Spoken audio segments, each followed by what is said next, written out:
Hello everyone, it's Old Guardian here. This week Blizzard revealed the upcoming Hearthstone expansion March of the Lich King, and in March of the Lich King expansion we're also going to get a new class to the game, which is Death Knight. And the more I read about Death Knights, I've been browsing through all sorts of interviews. Blizzard Development Team has been doing quite a few interviews about Death Knight and March of the Lich King lately. The more I read about it, the more excited I am for Death Knight.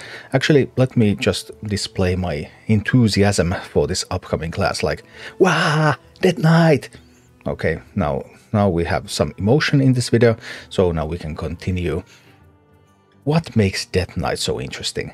Well, I think the main thing that makes Death Knight so interesting for me is that it promises to bring deck building back into the game. Let's take a look at Death Knight a little bit. First of all, where does it all start? In one of the interviews, how long ago did this project start for you guys? There was also a video interview where there was a little bit more clarification. Anyway, the pre-initial designers for Death Knight were John McIntyre and Chad Nervig. Chad Nervig, you may know him by the moniker Celestalon, so pretty famous designer who came from World of Warcraft to Hearthstone. John McIntyre was the lead designer of Madness at the Darkmoon Fair, so pretty senior names, at least by today's Hearthstone team standards, so okay, that sounds pretty interesting. And the pre-initial phase, in some of the other interviews they said, that was on video, that it started 18 months ago. So 1.5 years in development. The Death Knight also, there were some pretty hilarious footage of early versions of Death Knight. So okay, this has been prepared for quite some time, and it has been prepared by some of the more senior names in the design team. Alright, that's a promising start. So what does Death Knight do exactly? Well, Death Knight has a hero power, Ghoul Charge. Have a 2-mana hero power called Ghoul Charge. Ghoul Charge summons a 1/1 ghoul with charge. Use the lose it, Shambling Ghoul falls apart at the end of your turn. Luckily, Death Knight can make good use of minions that die in combat. Because Death Knights also have a class mechanic, a brand new mechanic entirely for this class, which is corpses. Whenever a friendly minion dies, so similar to Infuse, the Death Knight gains a corpse. The special class-specific resource can then be used to fuel and power up some of your cards. Each friendly minion leaves a corpse behind, including minions you play, minions summoned with other cards, minions that are resummoned through the Return Reborn keyword, and the ghouls summoned by your hero power. Alright, well, I'm a little bit wary of this corpse mechanic, because the corpse mechanic as such, that means that you have to be playing some minions in order to get some corpses.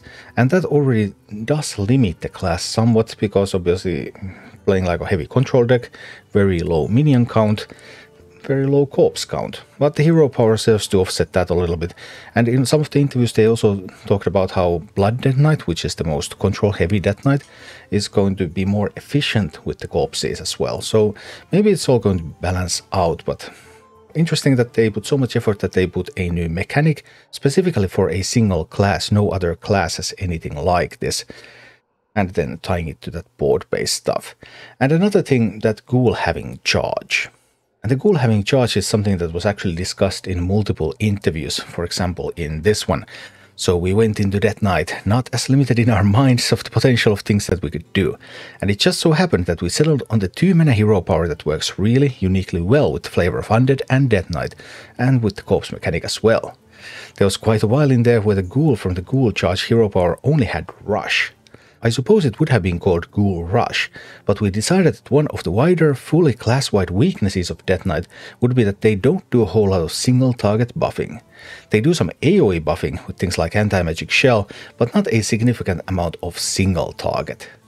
That's going to be pretty interesting if you can, for example, steal that hero power.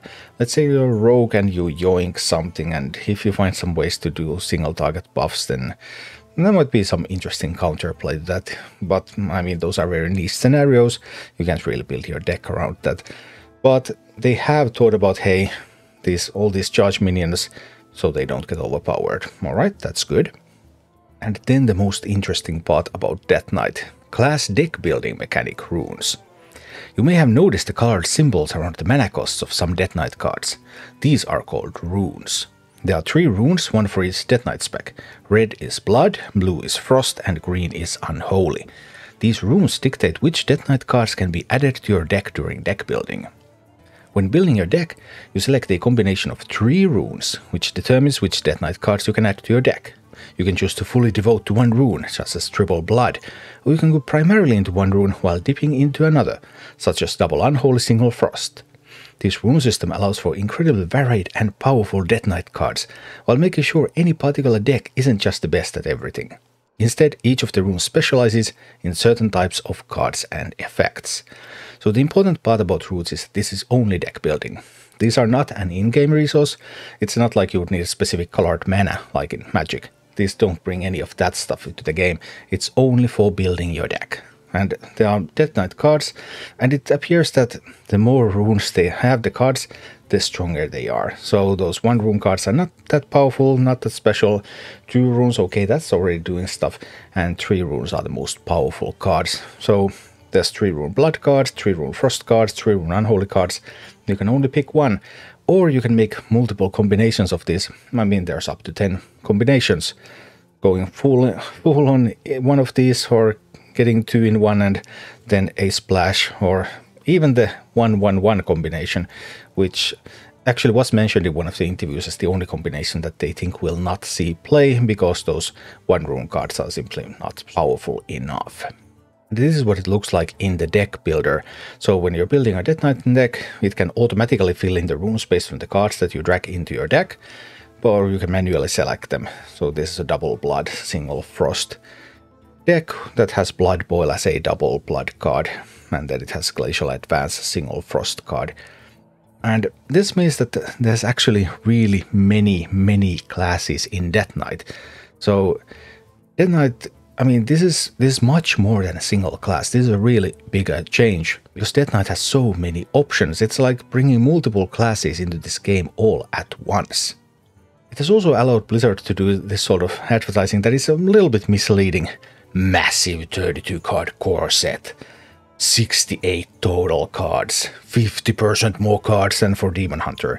And that is true, but also it's not, because whenever you're building an individual deck, you don't actually have 68 cards available to you because you have to choose which runes you have, and that will rule out a large number of Death Knight cards.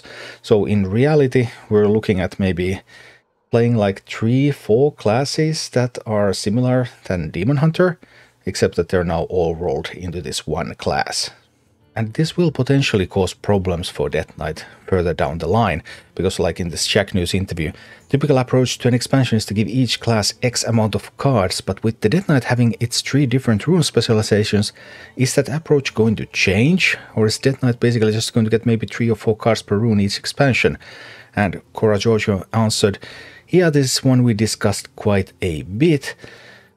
With Death Knight, we have started them out with a robust sweep of cards to make sure that each of the rune specializations is amply supported. So there's going to be a lot of fun deck building ahead in March of the Lich King. I really look forward to that. However, once we go to the next standard year, but going forward, we're just going to be doing 10 Death Knight cards per expansion, same as all the other classes.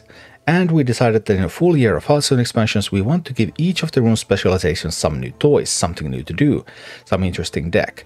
But because we don't want each expansion to feel only minimally impactful, we feel it's probably going to be the best approach to focus in one area for each expansion. And make sure we hit them all over the course of the year. So yeah, if you like playing control decks, Blood is the control Death Knight. You want to play Blood Death Knight. Yeah, we might go like 2 expansions out of 3 in a year without getting any cards for that. Yeah, that's gonna suck. So Death Knight will start with a big bang. I really look forward to this initial deck building with Death Knight. It's going to be so much fun, but it might turn into a bit of a whimper as time goes on, and new expansions only bring stuff for specific types of Death Knights instead of all Death Knights. As for this initial 68 cards for Death Knight, there are 3 sources that you gain them from. First of all, when March of the Lich King launches, you will be able to complete a special Death Knight prologue that follows the iconic story of Arthas Menethil's descent into darkness as he becomes the Lich King. Descent into darkness, fun typo there, haha. Complete that prologue to unlock the entire 32 card Death Knight core set for free.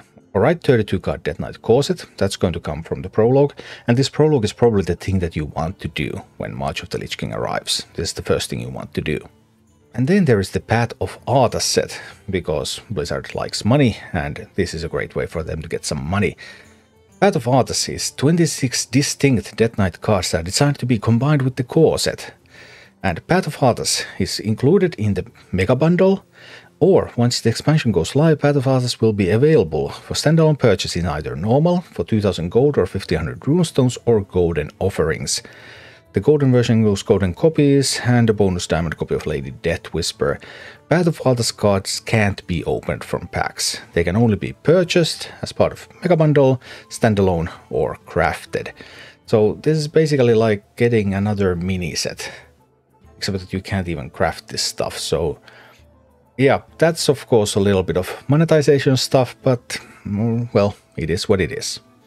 And in addition to the core set, and in addition to this Path of Arthas, there's also going to be the 10 Death Knight cards in the new expansion, following the regular new expansion card rules. And the final interesting tidbit of information that I have found about Death Knights is this one from Shack News interview. They're probably looking way ahead, but have you thought about what a Death Knight hero card would look like?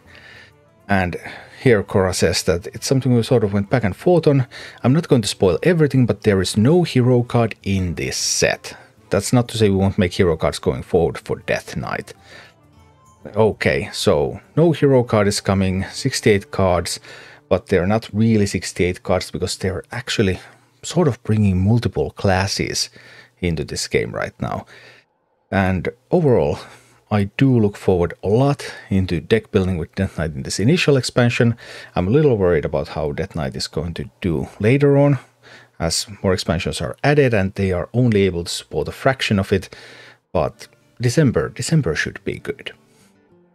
Thank you for watching. Click like and subscribe if you enjoyed this, and a special thanks to all of my Patreon supporters, YouTube members and Twitch subscribers who make all of these videos possible.